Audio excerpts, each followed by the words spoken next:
Hey guys, welcome. It's time for a new tutorial with me, Angela from Elfen und Helden. So today's project is a kitchen buffet which was in a really poor state. Covered in grease and grime, broken off parts, water damage, you just name it. Nevertheless, the ugly duckling became a beautiful swan with the help of Dixie Belle WoodUbend, Posh Chalk and a lot of elbow grease. So let's get started and stay tuned. As always, I thoroughly cleaned the good piece with Dixiebelle White Lightning to get rid of the layers of grease covering it. The paintwork was still original and had cracked over the years. The veneer was peeling off in many places and was warped. I gave up stripping the paint off quite quickly. Neither my Festool Rotex grinder, paint stripper or carbon scraper could do anything to the layers. That's why I finally decided to just work with what's available, and on the agenda was now to add even more texture to the existing one. After cleaning, I first devoted myself to the repair work that was directly visible at the time. So, like for example, the broken strips. Now it's time to design. The fun starts. For the doors, this time I choose a really big ornament from WoodUbend. It's the WoodUbend 1264. After I've heated the WoodUbend with a heat gun, I applied wood glue to the back evenly to cover it. I prefer to use a quick and thick from Titebond because it has good initial adhesion and the ornament doesn't immediately slip off even on a vertical surface. This heavier ornament, due to its size obviously, is a very good example for that.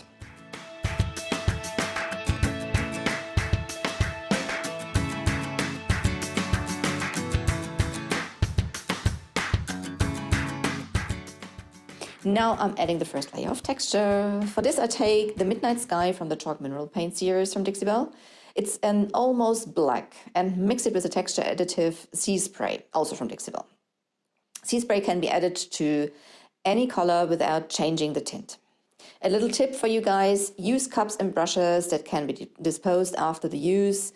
Don't flush leftovers down the sink. If it hardens, it can definitely clog the pipes, which is, obviously not good. I apply the mixture to the surface of the cupboard and then stipple in extra texture irregularly with my brush, mainly around the corners and edges where you expect natural aging.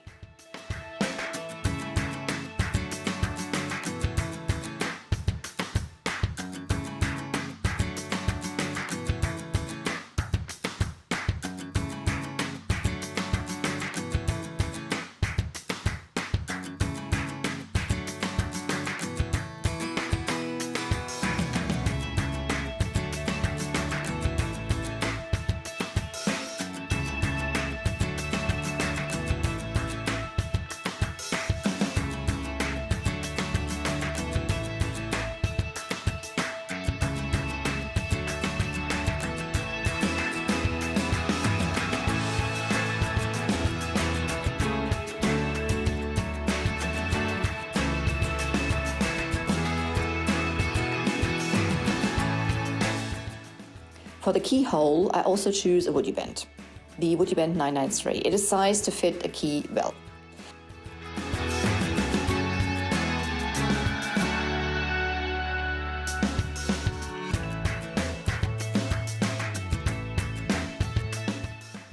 While the bottom is drying, I can focus on the top. For this, I choose a decoupage from Bells and Whistles, the Art Deco birds, for the sides. They only will peek through at the end through the paint, but even so, this is just like one of the little things I like to add to my projects. I use Dixiebelle Top Coat Satin as a decoupage glue. This is my preferred medium for applying decoupage, and you can also use it for sealing your project at the same time.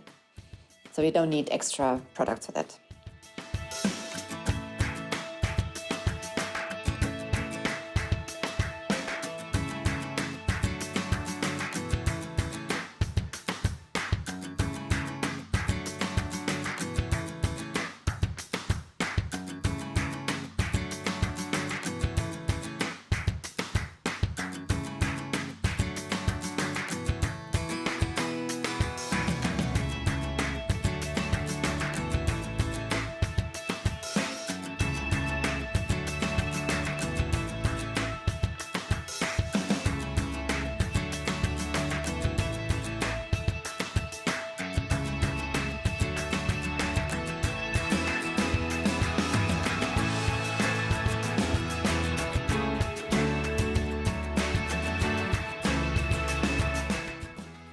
Now a second layer of texture comes over the midnight sky. For this I choose fluff and also add some of the sea spray to it.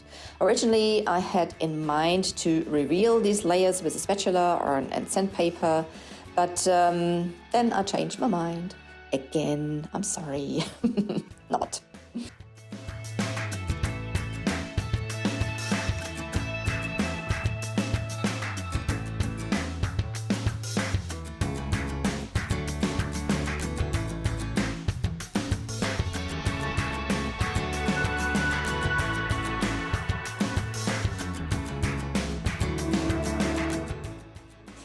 After everything had dried, I just sand it down a little bit with my Rotex from Festool to get rid of the roughest bumps.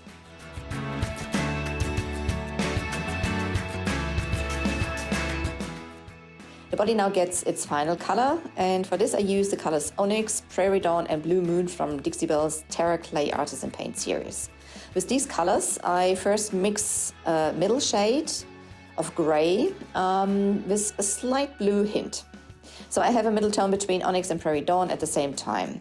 And that's how easy you can basically mix a middle tone if you want to blend colors that are pretty far apart from each other.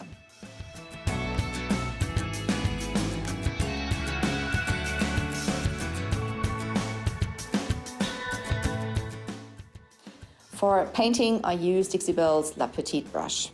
Starting from the bottom with Onyx, then I move into the mixed gray tone and work in a little bit of the Prairie Dawn from the top.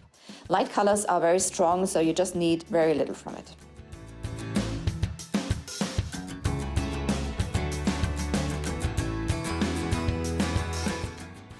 Terra Clay Artisan paints are very easy to blend. Just, use your brush, a little bit of water, and you're good to go.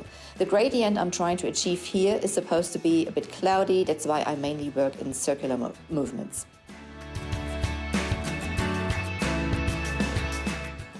For the age details, I mix my pistachio with marigold to get an olive green. This is then applied in particular to the corners and around the ornament. This time I mixed vinegar with water in my spray bottle. With that, the paint will not only get drippy, but also coagulate. That's a difficult word for a German person, but I hope you know what I mean. I'm sorry.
The upper interior area and the tiles in the middle I primed with Dixiebelle Slick Stick, a bonding primer, before I painted it. A small splash of color. The inside got 2 coats of Barn Red from Dixiebelle's Dark Mineral paint line.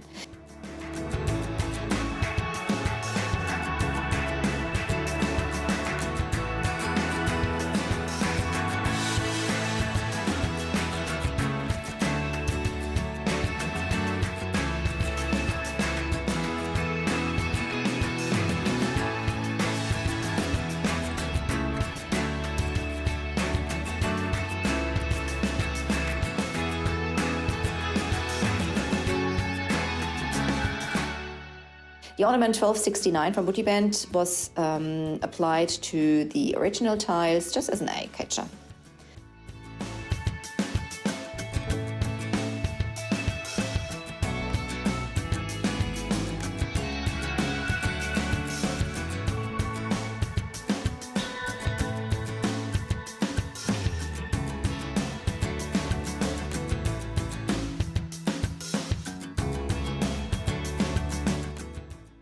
Further repairs had to be made again and again at all edges all around.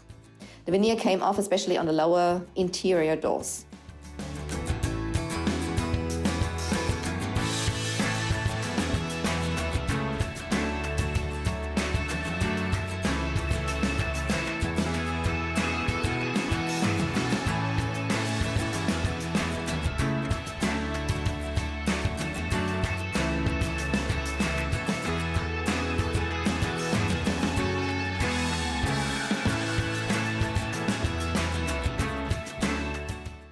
With the help of a painting spatula, I pushed wood glue under the veneer and then fixed it to save it. I rather try to save it before I take the veneer off. That makes your life easier, believe me. And as this time I'm going to work with some decoupage, I don't need a perfect finish anyway.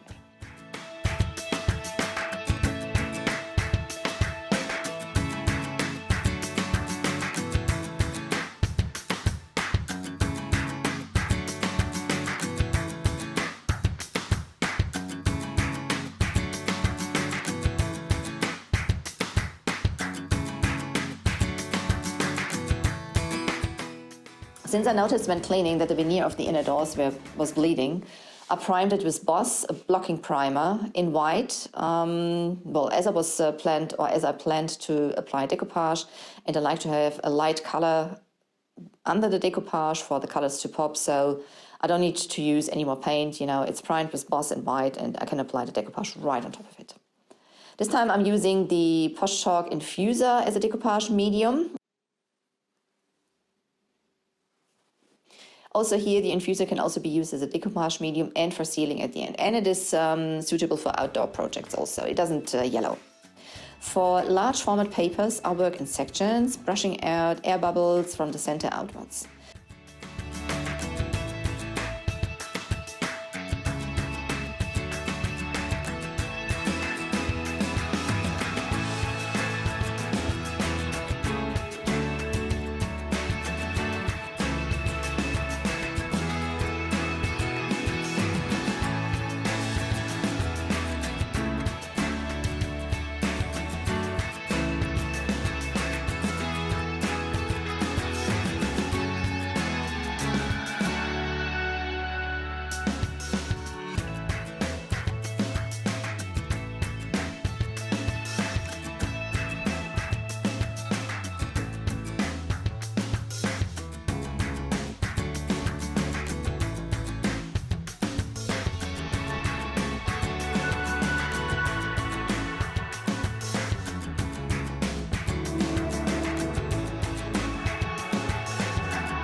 When it's dry, the edges are going to be cut down to size with a sanding block.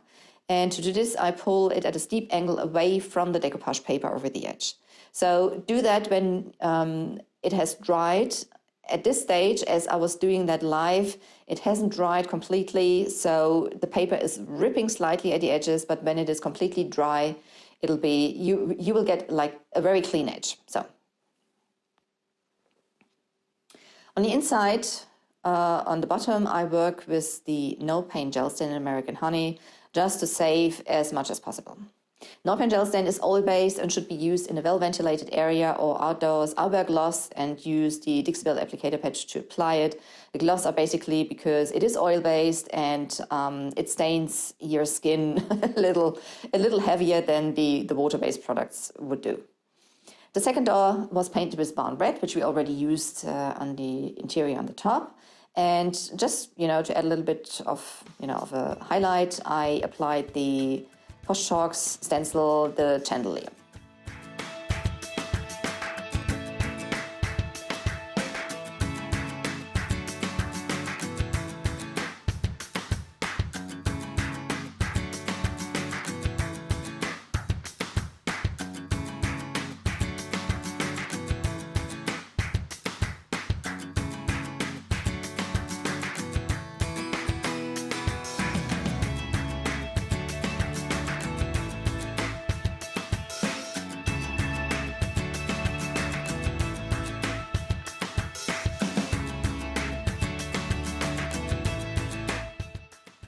I had a new worktop cut at the hardware store and placed it over the old one to cover it up. For covering the visible seam, I used the trim TR726 by WoodUbend. Here again, I work in sections and keep the trim in a coil as long as possible. This makes it easier to control and, warm up in between.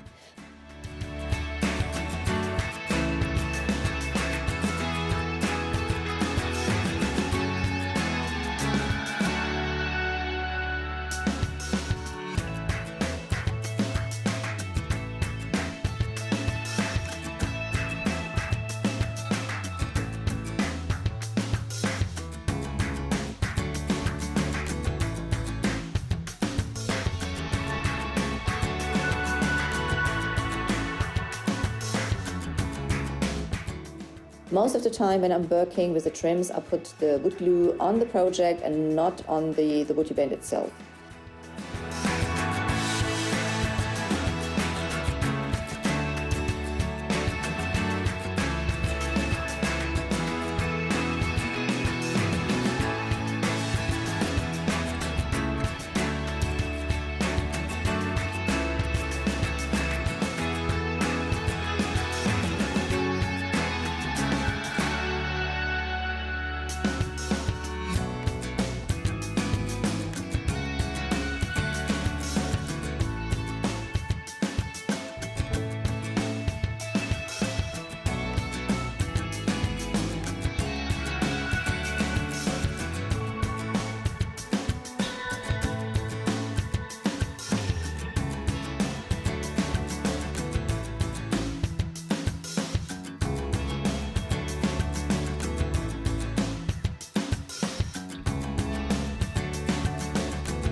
The trim is about 2.15 meters long and does not go all the way around the top. So that's why I've adapted the pattern accordingly.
The worktop now gets a driftwood look. Therefore, I'm taking again the no paint gel stain, and I use the colors weather gray as a base and then work in stripes with pickling white and golden ash, which I blend together with the applicator pad.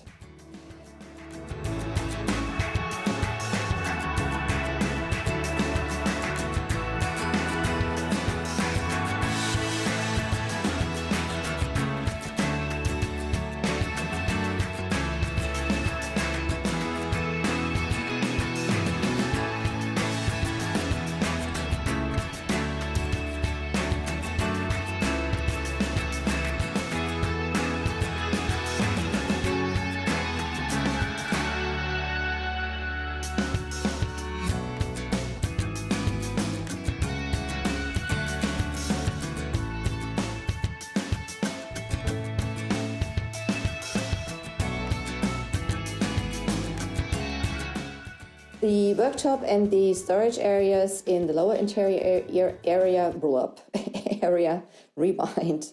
I sealed with Gatorhide, which is Dixiebelle's hardest top coat, and for that I let the no paint gel stain dry at least for about 5 to 6 days. It is oil-based, but you seal it with a water-based top coat, but you have to make sure it is completely dry. To make the trim a little bit more pop, those beautiful details on it, I use the gilding waxes in black and bronze. And basically the black to emphasize the lowlights and the bronze to emphasize the highlights.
The ledge was bent back into place because it was like sticking and not working very well. And with the Surf Prep's superfine sanding sponge, I freed it from the patina, so at the end it looked brand new.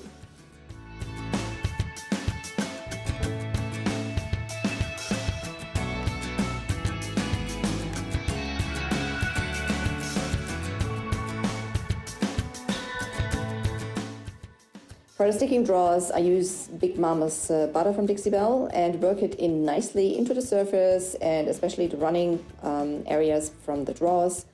I use a finishing pad, which is a very fine, almost like a sanding pad, like a sanding sponge. I don't know what you really want to call it, but you really can work in and smooth out those areas to make the drawers smooth and easy gliding again.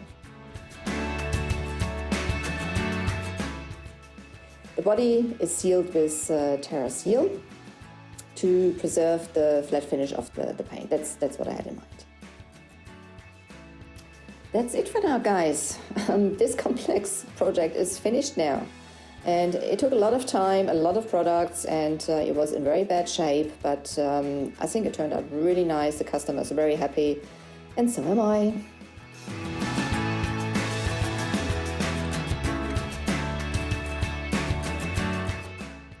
So thank you ever so much for watching, my friends. I hope you enjoyed it and found it helpful, and maybe it inspired you also.